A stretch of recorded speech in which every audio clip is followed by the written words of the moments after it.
বাস্তু সম্বন্ধে আপোনালোকক আজি কিছুমান খুব লাগতিয়াল আৰু বুজিব পৰা কথা ক'ম, যিখিনি প্ৰত্যেকজন মানুহে খুব ভালকৈ বুজা দৰকাৰ। সাধাৰণতে সামাজিক মাধ্যমত বহুত ক্ষেত্ৰত শুনা যায় যে উত্তৰ পূব কোণাত অৰ্থাৎ নৰ্থ ইষ্টত টয়লেট খুব বেয়া, সেইজন মানুহৰ বহুত বিপদ হ'ব, বেমাৰ হ'ব, এনেকুৱা ধৰণৰ কথা শুনা যায়। কিন্তু মই ব্যক্তিগতভাৱে বহুত ঠাইত যেতিয়া বাস্তু চাইছোঁ, নৰ্থ ইষ্টত টয়লেট থকাৰ পিছতো সেই মানুহজনৰ জীৱনত হয়তো ইমান অসুবিধা তেওঁ পোৱা নাই। কথাটো কিয়? অৰ্থাৎ প্ৰত্যেকজন মানুহৰে নৰ্থ ইষ্টত টয়লেট থাকিলেই সেই মানুহজনৰ বেয়া হ'ব নেকি শাৰীৰিকভাৱে বা অন্য ধৰণে। কথাটো অকণমান বুজাই দিছোঁ। প্ৰথম কথা, আমি যেতিয়া কম্পাছ এডালেৰে ডাইৰেকশ্যন চাওঁ, টয়লেটটোৰ ডিগ্ৰিকেল একচুৱেল ডাইৰেকশ্যন উলিওৱাটো আটাইতকৈ ডাঙৰ কথা। যে গোটেই প্লটটোৰ সেই টয়লেট থকা ডাইৰেকশ্যনটো এবছলিউট নৰ্থ ইষ্টত আছে নে নৰ্থ ইষ্টত আছে নে ইষ্ট নৰ্থ ইষ্টত আছে, নম্বৰ 1। এইটোৰ ওপৰত প্ৰথম ভালেখিনি নিৰ্ভৰ কৰে। দ্বিতীয়তে, কোনো এটা পাৰ্টিকুলাৰ ইভেণ্টৰ ওপৰত অৰ্থাৎ কোনো এটা বস্তু বাস্তুত বেয়া হৈ থাকিলে সি যে মানুহ এঘৰৰ ভিতৰত বাস কৰা মানুহখিনিক সমানে এফেক্ট কৰিব এইটো নহয়, কাৰণ বাস্তু সদায় বেলেঞ্চিং অফ অভাৰঅল এনাৰ্জি। ইয়াত এনেকুৱা নহয় যে কোনো এটা এনাৰ্জিক আপুনি বিৰাট ভাল কৰি দিয়ক, বাকী অন্য ধৰণৰ গোটেই এফ্লিকশ্যনখিনি আছে। কাৰণ মাজতে এটা আকৌ কথা কওঁ যে বাস্তুৱে ঘৰৰ ভিতৰৰ বাস্তু প্ৰব্লেমে আপোনাক যিমান দিগদাৰি দিব, সমান দিগদাৰি দিব আপোনাৰ কেম্পাছৰ বাহিৰৰ বাস্তু ৰিলেটেড ফেক্টৰবিলাকে। গতিকে এটা ফেক্টৰে এবছলিউট বাস্তু এটা নষ্ট কৰিব নোৱাৰে। নম্বৰ 3,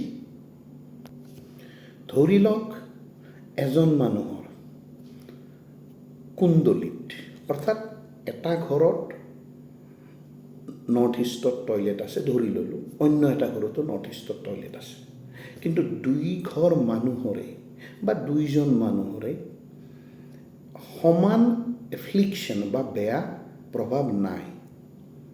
তাৰ মুখ্য অন্য এটা কাৰণ হ'ল সেই মানুহ কেইজনৰ, যিজন প্ৰথম ঘৰটোত আছে বা যিজন দ্বিতীয় ঘৰটোত আছে, সেই মানুহকেইজনৰ প্ৰত্যেকৰ কুণ্ডলী, যিটো বৈদিক বাস্তুশাস্ত্ৰত বা এষ্ট্ৰ বাস্তুত আটাইতকৈ ডাঙৰ ফেক্টৰ, আৰু যিটো প্ৰেক্টিকেলিও যদি আপুনি চেক কৰে ইয়াৰ প্ৰমাণ বহুত বেছি পোৱা যায়।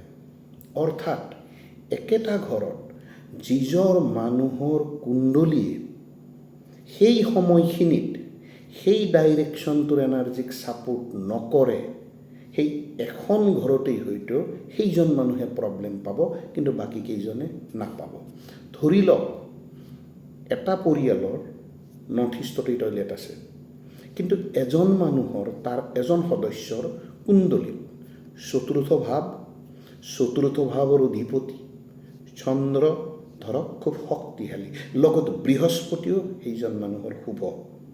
সেই সময়খিনিত বা তেওঁৰ দশা মহাদশা বা অন্তৰ্দশা বা গোচৰ গোটেইখিনি মিলি মানুহজনৰ কম্পেৰেটিভলি, হয়তো 100% ভাল নাই, কিন্তু কম্পেৰেটিভলি ধৰক গোটেইখিনি যদি মই যোগ লগাওঁ 70% বা 80% মানুহজনৰ ভাল এনাৰ্জি আছে।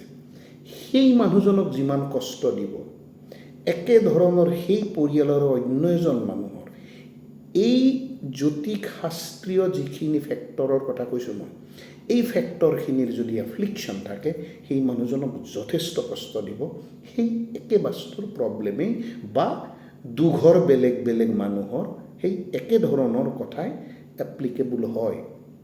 সেইকাৰণে বহুত সময়ত যেতিয়া আমি কওঁ যে পাৰ্টিকুলাৰ এইটো ডাইৰেকশ্যনত টয়লেট থাকিলে অমুক বেমাৰ হ'ব, তেতিয়া যিজন মানুহৰ নহয় সেই মানুহজনে সাধাৰণতে বাস্তু বিশ্বাস কৰিবলৈ টান পায়। কাৰণ তেওঁ কয় যে মোৰো আছে কিন্তু মোৰ হোৱা নাই।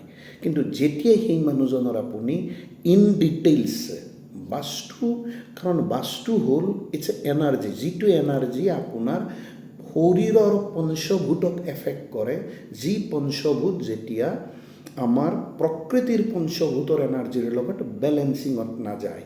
সেইকাৰণে আমাৰ বাস্তুত প্ৰত্যেকটো ডাইৰেকশ্যন কিছুমান গ্ৰহই লিড কৰে, কিছুমান অধিপতি দেৱতাই লিড কৰে, যি ধৰণে আমাৰ কুণ্ডলীখন লিড কৰে। গতিকে এই এনাৰ্জিখিনিৰ যেতিয়া চিংক্ৰনাইজেশ্যন নহ'ব প্ৰপাৰলি, তেতিয়াই মানুহজনৰ হয়তো এফ্লিকশ্যন বেছি হয়।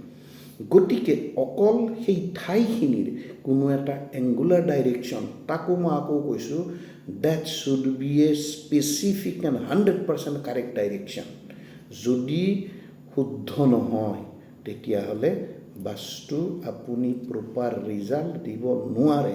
বাস্তু এটা অকল এটা ছাইডৰ পৰা যেতিয়া আপুনি চাব, সি হয়তো আপোনাক 100% বাস্তু ৰিজাল্ট দিব নোৱাৰে। ইয়াৰ নেক্সট যিটো এপিছড হ'ব, ইয়াৰ পিছৰ পৰা যে কিয় আকৌ স্পেচিফিকেলি বেলেগ বেলেগ ধৰণে কাম কৰে, ইয়াৰ পিছৰ ভিডিঅ'টোত আমি শুনিম। তাৰ বাবে এই ভিডিঅ' চেনেলটো বা পেজটো ছাবস্ক্ৰাইব কৰি লওক আৰু এনেধৰণৰ কথা শুনি থাকক। বাস্তু ইয়াৰ পিছত আমি শুনিম একচুৱেলি কি এনাৰ্জিৰ ওপৰত বেছ কৰে, ই কোনো ভূত প্ৰেত দেৱতা এনেকুৱা নেকি, নে ই সঁচাকৈ এটা এনাৰ্জেটিকেল বিজ্ঞান, লজিক, পদ্ধতি এইবিলাকৰ ওপৰত নিৰ্ভৰ কৰে, আমি শুনিম। ধন্যবাদ, নমস্কাৰ।